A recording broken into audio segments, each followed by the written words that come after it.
far as reducing the stress and strain. I take the file, put it down, and just hold it down.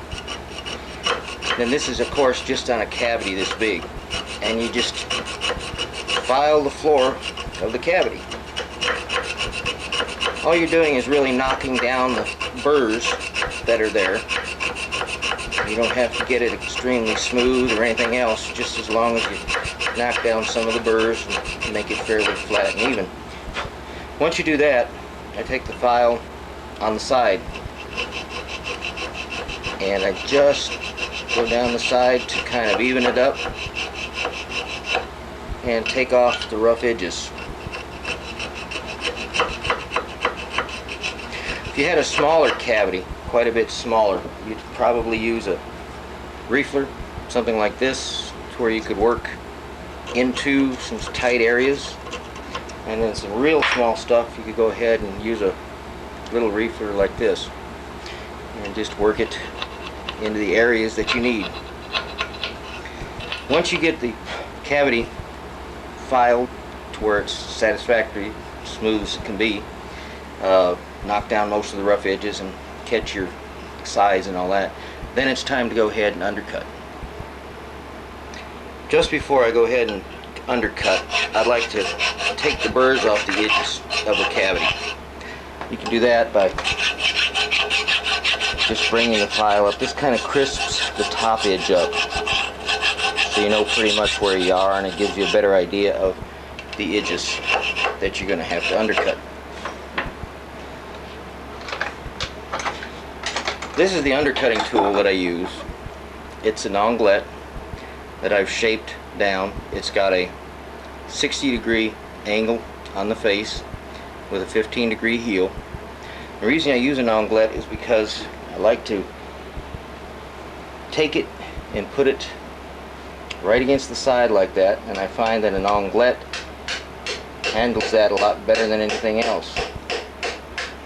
As you hold it against the side, you just make your undercut. You don't need much of an undercut. It just has to be enough.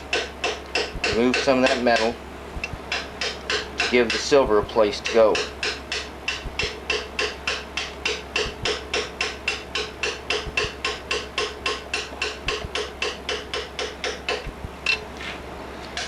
And once you went ahead and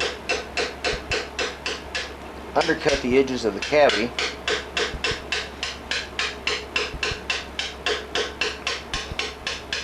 then we're going to have to raise a lip up. What that does is allow the silver to slip under. And it also gives you something to kind of catch the silver with as you tap it back down to set the silver. Okay. This is the tool that I use to lift the edges once I've undercut them. It's a 3/32 piece of drill blank. I've got it sharpened to a 30-degree on both sides. On the bottom side, if you can see, I went ahead and relieved some of this to where you can see it's gone just a bit to where I can reach over and inside things that might be tight or narrow or whatever. Now how I use this, I've already went ahead and took out some of the undercut. And I take this, start by placing the chisel into the undercut and tapping. What that does is it lifts the edge up, which allows the silver to go in a little bit better.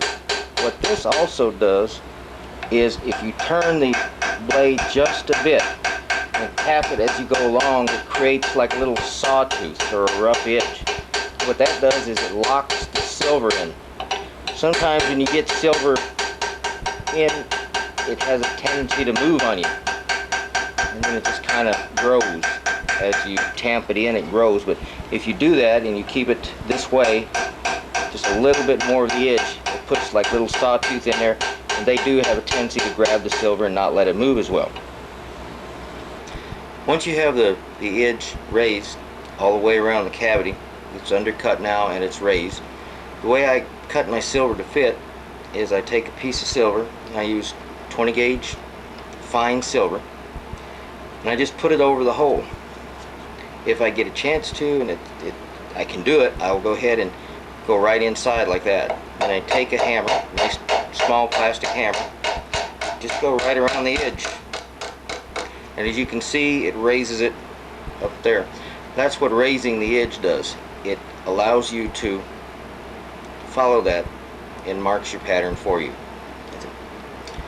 Okay, this is the outline of the cavity that we've got. I like to cut just slightly bigger than the outline.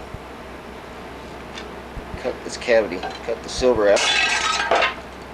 There.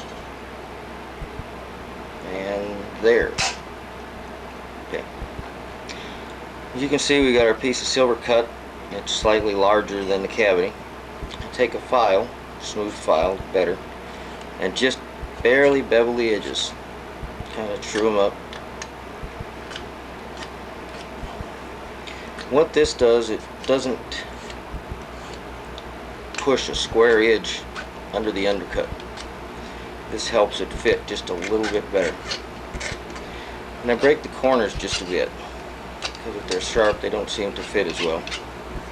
And once you get the edges all beveled, I made this tool out of a pair of needle nose pliers. And what this does is it crimps the edges, and that allows it to fit in just a little bit better. Turn the piece of silver up to where the side that goes against the steel is pointing up, and the pliers will fit like this, and as you squeeze, they will turn the silver up. And you do that around the outside of the silver. It's not something that you have to do radically. It just helps it crimp the edges a bit, and it make it fit better, and it will hammer in quite a bit easier. Once you get these done like this, around there, and I have just a regular small pair of pliers, and they're smooth inside. What I do with that is I pull the irregularities out of the sides until the edges are pointing down, and you work it until the piece fits the cavity.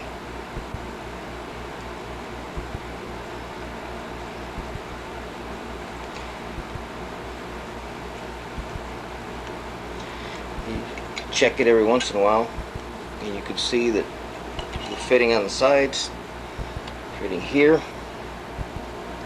so everything is where it should be. Okay. As you can see, it fits the cavity very well, and it stays up like this. The reason it